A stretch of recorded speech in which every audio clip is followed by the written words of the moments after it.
Om Swastiastu, selamat pagi anak-anak. Semoga masih semangat ya. Dalam pelajaran Penjas pagi hari ini, Mister akan bahas materi yang minggu lalu sudah Mister kasih ke anak-anak ya sebelum libur galungan tentang menjaga kebersihan sekolah dan lingkungan sekolah. Nah, caranya adalah yang pertama dengan membersihkan lingkungan kelas anak-anak sendiri. Ya, itu yang pertama, sehingga diperlukan petugas piket. Nah, siapa saja yang bertugas sebagai piket adalah anggota kelas itu sendiri ya, yang dibagi oleh guru atau walinya masing-masing ya, dengan ketua kelas sebagai pengawas. Nah, yang bertugas piket atau membersihkan kelas setiap harinya itu harus datang lebih awal dari teman-teman yang tidak piket. Nah, itu yang bagus ya, agar dapat membersihkan kelas terlebih dahulu sebelum temannya datang. Nah, itu yang harus anak-anak lakukan setiap hari pada saat sebelum memulai pelajaran agar kelas itu menjadi nyaman dan tidak ada debu atau kotoran yang dapat mengganggu konsentrasi saat belajar. Nah, itu fungsinya juga kebersihan kelas ya, sesuai dengan yang ini. Ya, kebersihan kelas adik-adik. Karena kelas adalah rumah kedua adik-adik ya, jadi harus dijaga dengan baik kebersihannya agar nyaman, agar betah pada saat belajar. Nah, itu. Kemudian untuk menjaga kebersihan itu, guru membagi anggota piket ya, kecuali ketua kelas sebagai pengawas atau mengontrol teman-teman yang sedang piket atau boleh membantu ya agar lebih cepat selesai ya. Walaupun tidak piket tapi boleh dibantu ya, itu ciri-ciri anak yang rajin dan bertanggung jawab ya, agar pekerjaan menjadi lebih ringan dan cepat selesai. Nah, itu untuk piket. Nah, alat-alat apa saja yang ada pada saat kita piket ya, yang harus ada adalah pertama sapu ijuk ya, kemoceng, kemudian lapel untuk kaca, kemudian penghapus untuk membersihkan papan seperti yang ada di gambar ya. Ini kemoceng untuk di meja dan kursi, meja dan kursi siswa dan guru juga. Kemudian lapel atau lapel lantai kalau ada itu lebih bagus. Biasanya adanya lapel untuk kaca ya, atau kanebo di masing-masing kelas sudah ada. Kemudian kemoceng itu berfungsi untuk membersihkan meja dan kursi, kemudian almari tempat buku ya, atau barang-barang adik-adik. Nah, itu fungsinya ya. Itu yang minimal harus ada. Kemudian untuk serok lagi satu. Adik-adik pasti tahu serok ya. Temannya sapu ijuk itu pasti serok untuk mengangkat debu atau kotoran yang menempel di lantai. Itu alat yang harus ada ya pada saat membersihkan ruang kelas. Ya. Nah, kita akan lanjut ke bagian B. Nah, ini juga sudah tadi Mister jelaskan. Cara menjaga kebersihannya adalah sebagai berikut ya. Tidak mengotori ruang kelas, tidak mencoret-coret bangku ya. Itu salah satunya. Membuang sampah pada tempatnya, tidak memakan dan membuang sampah di kolong meja ya. Artinya setelah makan itu sampahnya tidak boleh dibuang di kolong meja karena itu dapat mengotori lingkungan kelas, sehingga anak-anak pada saat belajar tidak dibolehkan untuk sambil makan ya, dan makanannya harus ditaruh di luar kelas ya, di loker seperti itu ya, sehingga ruang kelas itu diharapkan tetap bersih. Kemudian cara berikutnya adalah melepas sepatu ya, karena sepatu itu di bagian bawahnya pasti banyak debu sehingga tidak diperbolehkan dibawa ke ruang kelas. Nah, di sekolah kita seperti itu ya. Kita melepas sepatu, kemudian kita belajar dengan hanya menggunakan kaos kaki ya, agar lantai tetap bersih. Nah, itu tujuannya. Itu salah satu caranya untuk menjaga kebersihan kelas ya, agar tidak terlalu siap saat menyapu lantai terus ya. Itu ya, Adik-adik, caranya. Nah, sesuai tempatnya, menempatkan barang-barang sesuai tempatnya. Nah, ada loker dan lain sebagainya, ada kolong meja untuk menaruh buku atau tas ya agar rapi pada saat belajar. Nah, yang bertugas menjaga kebersihan sekolah adalah seluruh warga sekolah ya, itu tanggung jawab kita semua. Nah, itu salah satunya. Nah, kemudian kita menuju ke bagaimana caranya menjaga kebersihan lingkungan sekolah.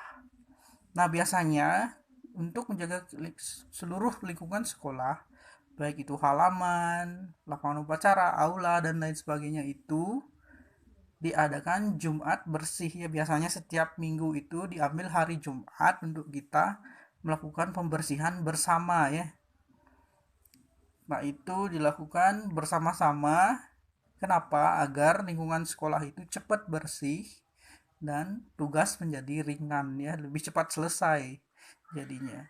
Caranya sama. Kalau di lingkungan luar kita memakai sapu ya, sapu ijuk boleh, dan sapu ini yang paling tepat adalah sapu lidi karena kita membersihkan lantai yang lebih keras ya. Kemudian serok tetap menyiram tanaman, kemudian membuangnya di tempat sampah ya. Nah, itu boleh dilakukan. Kemudian mencukur tanaman yang terlalu tinggi itu boleh sebenarnya dilakukan, tapi agak sedikit berbahaya, dan biasanya setiap sekolah sudah ada tukang kebunnya ya untuk membersihkan sekolah. Jadi anak-anak hanya bertugas untuk membersihkan sampah-sampah organik ya, atau sampah-sampah dedaunan yang dihasilkan setelah mencukur tanaman tersebut ya. Itu yang boleh anak-anak bantu bersihkan ya, karena di sekolah sudah ada petugas khususnya. Nah, itu secara singkat Mister sampaikan cara membersihkan lingkungan sekolah ya. Lingkungan sekolah itu berbeda dengan lingkungan kelas ya. Itu lebih luas, jadi kita butuh banyak orang agar pekerjaan cepat selesai. Kemudian yang berikutnya, ada beberapa bagian sekolah yang harus mendapat perhatian untuk kebersihan, antara lain kamar kecil ya, atau kamar mandi ya, atau WC. Itu di sekolah memang sudah ada petugasnya, namun tugas anak-anak untuk menjaga kebersihan kamar kecil atau WC-nya adalah dengan menyiram setiap kali kita menggunakan wastafel atau toiletnya ya. Setiap kencing atau buang air besar itu harus disiram, dan tidak boleh memasukkan benda-benda seperti tisu, plastik, eh, botol bekas, itu tidak boleh dimasukkan. Karena apa? Karena dapat menyumbat ya. Itu nanti ininya, toiletnya jadi rusak. Nah, itu yang harus dan tidak boleh anak-anak lakukan ya. Itu untuk menjaga kebersihan kamar kecil atau WC. Itu toiletnya ya. Kemudian yang ketiga adalah ruang kelas. Ruang kelas yang baik adalah ruang kelas yang bersih, rapi, dan nyaman ya, sehingga saat belajar itu terasa menyenangkan ya, dengan ruang kelas yang sangat bersih ya. Nah, itu syarat-syaratnya sudah Mister sampaikan di depan tadi, dengan cara menyapu, kemudian mengepel, membersihkan papan setelah mendapat pelajaran, kemudian merapikan bangku ya saat selesai belajar ya, pulang sekolah biasanya itu dilakukan. Nah, sudah dijelaskan juga di sini. Kemudian kita lanjut, dipercepat, keempat ya, membersihkan halaman sekolah. Nah, itu sudah juga bisa terjelaskan tadi ya, dilakukan secara gotong royong agar tugas lebih cepat selesai ya. Membersihkan halaman sama ya, ada yang menyapu, ada yang mengambil sampah dan membuang di tempat sampah ya. Nah, ini ada yang memakai pel ya, itu biasanya dilakukan pada saat piket dan di akhir pelajaran.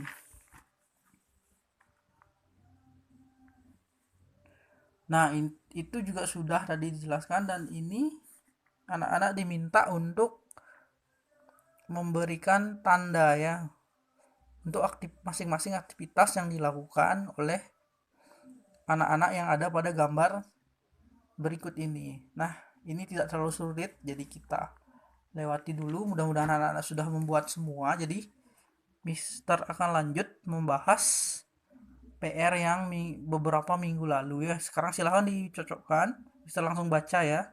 Kebersihan pangkal kesehatan ya. Bersih itu dapat menyebabkan kita menjadi sehat ya. Itu. Nomor 2, kita harus menjaga kebersihan badan agar terhindar dari penyakit ya. Ketika badan bersih, penyakit itu tidak akan berani mendekati kita. Kemudian nomor 3, kebersihan sebagian dari iman. Ya, iman, atau nanti ketika kita bersih, kita akan mendapatkan pahala, yaitu adalah ciri orang yang beriman ya, yang bersih. Ya, dengan cara mandi, kemudian membersihkan lingkungan di sekitar tempat tinggal. Ya, kalau di sekolah kita bersihkan lingkungan sekolah ya, itu. Kebersihan sebagian dari iman kita. Itu mencirikan orangnya. Ya, orang baik itu adalah orang yang memiliki iman ya. Seperti itu. Kemudian nomor 4, salah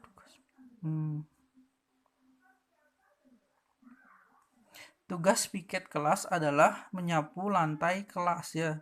Salah satu tugas itu harusnya.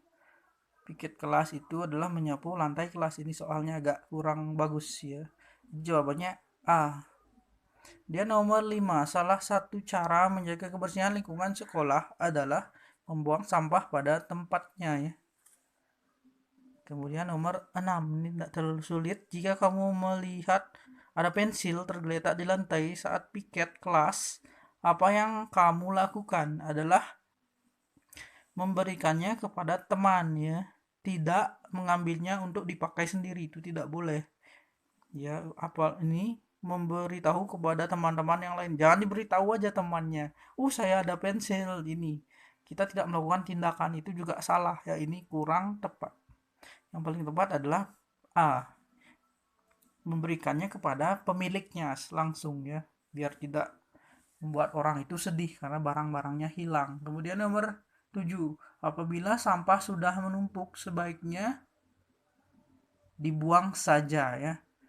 Kenapa tidak dijadikan kompos? Kompos adalah sampah organik, yaitu sampah dedaunan. Jadi setiap sampah itu kan pasti tercampur. Jadi tidak sembarang sampah yang bisa dijadikan kompos ya. Jadi yang paling tepat adalah dibuang saja ya. Karena sampah itu mengandung banyak bakteri, jadi jangan disimpan.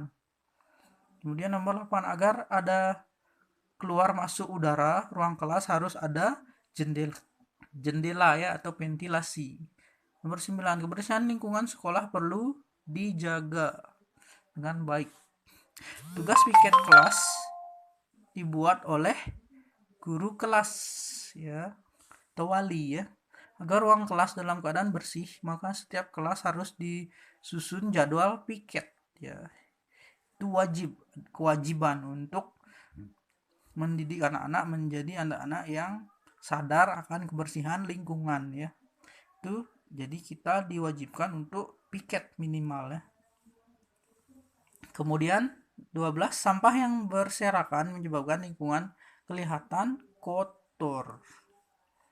Kemudian nomor 13, tempat sampah sebaiknya diberi penutup ya, agar tidak mengundang perhatian hewan ya, seperti ada misalnya lalat ya, karena itu membawa banyak penyakit di kakinya, sehingga harus ditutup tempat sampahnya agar lalat itu tidak bisa masuk ya. Atau hewan berkaki 4 ya, yang ingin mencari sisa makanan ya, sehingga nanti dapat menyebabkan tempat sampah itu jatuh dan sampahnya kembali berserakan ya. Itu juga tidak bagus, jadi harus diberi penutup. Nah, itu tujuannya ya. Nomor 14, kita lanjut. Ini peserta didik yang mendapat jadwal piket datangnya harus lebih awal. Kenapa lebih awal? Karena agar dapat membersihkan kelas dengan baik ya, sebaik mungkin. Jangan datangnya telat ya. Kalau telat nanti temannya keburu masuk kelas, jadi kelasnya kotor lagi ya. Itu jadi kita tidak bekerja 2 kali, jadi harus datang paling awal. saat piket itu juga menunjukkan tanggung jawab adik-adik ya. Saya piket, berarti saya harus bangun lebih pagi dari sebelumnya. Nah, itu kan namanya tanggung jawab ya terhadap tugas dan pekerjaan. Kemudian gambar berikut ini adalah merupakan alat untuk membersihkan lantai dari pasir ya. Karena kenapa pasir bukan tanah ya?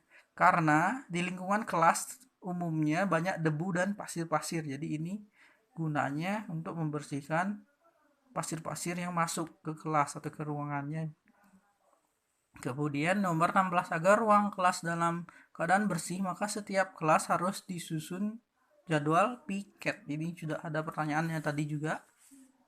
Ya, tidak sulit. Kemudian nomor 17, papan tulis yang ditulis dengan kapur sebaiknya bersihkan dengan menggunakan penghapus ya. Biasanya papan whiteboard atau blackboard itu ada penghapusnya ya.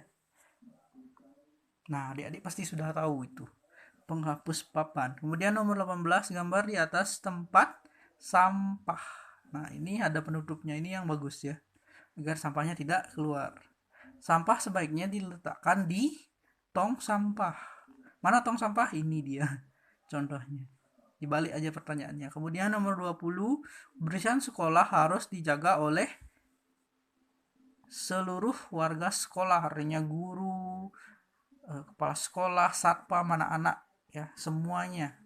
Karena itu wajib ya, harus kita lakukan. Kembali ke Romawi 2, Mister percepat ya, membersihkan ruang kelas dengan sapu ijuk ya, dengan sapu ijuk, jangan sapu lidi. Karena sapu ijuk mempermudah membersihkan lantai keramik. Nomor 2, bola sampah pada tempatnya ya, tempat sampah berarti tong sampah ya. Kemoceng untuk membersihkan debu pada kursi dan meja. Membersihkan debu gitu aja boleh ya. Kemoceng itu bahan dasarnya adalah bulu ayam ya. Pasti anak-anak sudah tahu itu kemoceng ya. Pasti di rumahnya juga sudah ada ya. Nomor 4, papan tulis dibersihkan dengan penghapus. Sudah juga tadi dibahas. Setelah selesai belajar, papan tulis harus dihapus atau dibersihkan ya. Nomor 6, salah satu contoh sampah organik yaitu sampah dedaunan atau sampah daun yang dapat diurai oleh bakteri ya dan menjadi pupuk. Tadi juga sudah dibahas, sampah dedaunan itu dapat menjadi pupuk kompos ya. Tapi kalau plastik tidak bisa menjadi kompos. Dia sangat kuat, jadi tidak boleh sembarang dibuang untuk sampah plastiknya ya. Begitu juga dengan sampah dedaunan, tidak boleh dibuang dengan sembarangan ya, karena dapat mengotori. Kemudian nomor 7, setelah tong sampah penuh, maka sampah diletakkan di TPA ya, atau tempat pembuangan akhir. Itu biasanya pasti anak-anak pernah lihat di TV ya, ada setumpukan sampah yang tinggi seperti bukit. Nah, itu namanya TPA. Nah, di situ nanti sampahnya dipilih mana yang sampah plastik yang bisa didaur ulang, mana yang sampah dedaunan atau organik ya. Sehingga dia mirip seperti gunung. Pasti anak-anak pernah lihat itu di TV ya. Itu tempat pembuangan terakhir ya. Kemudian nomor 8, supaya ruang kelas dalam keadaan bersih, maka setiap kelas harus disediakan sapu ijuk atau kemoceng ya, alat pembersih ruangan ya, itu boleh juga dibuat.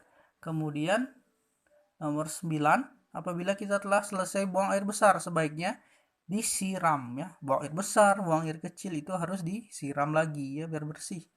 Nomor 10, penyakit malaria disebabkan oleh nyamuk Aedes aegypti ya.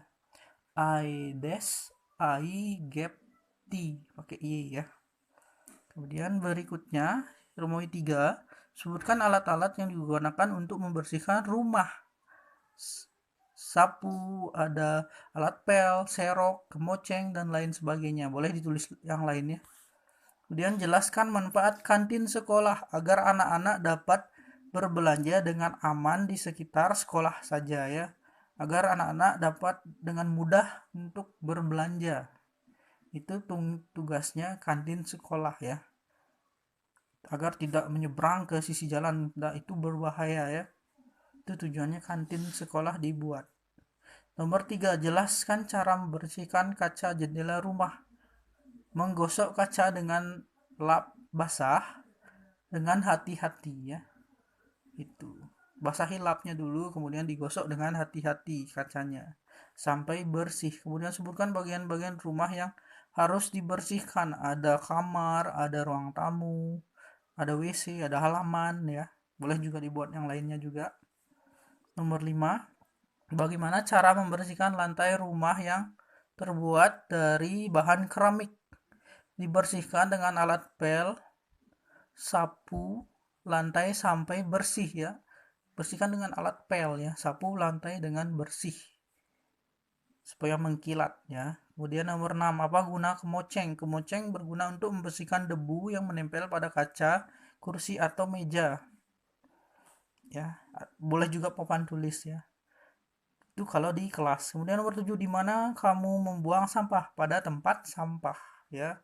Itu jelas ya. Siapa yang bertanggung jawab menjaga kebersihan? Semua orang ya. Semua orang harus sadar akan kebersihan ya, agar lingkungan tetap nyaman dan asri. Mengapa membersihkan halaman sekolah sebaiknya dilakukan bersama-sama agar pekerjaan cepat selesai dan ringan ya. Cepat selesai dan ringan pekerjaannya. Kemudian terakhir, mengapa ruang kelas harus dijaga kebersihannya agar nyaman saat belajar. Itu tujuannya. Agar fokus belajarnya dan pelajarannya masuk ya, tidak kemana-mana pikirannya. Nah, itu pembahasan yang dapat Mister jelaskan untuk anak-anak. Silahkan disimak videonya sampai selesai ya, dan diputar ulang jika tidak jelas ya, agar nanti paham materi di bab 4 ini ya, menjaga kebersihan sekolah dan lingkungan sekolah ya. Nah, anak, demikian saja video yang dapat Mister sampaikan. Terima kasih sudah menyimak video dengan baik. Silahkan dipelajari dan disalin jawabannya dengan baik untuk mempersiapkan diri pada saat ulangan nanti ya.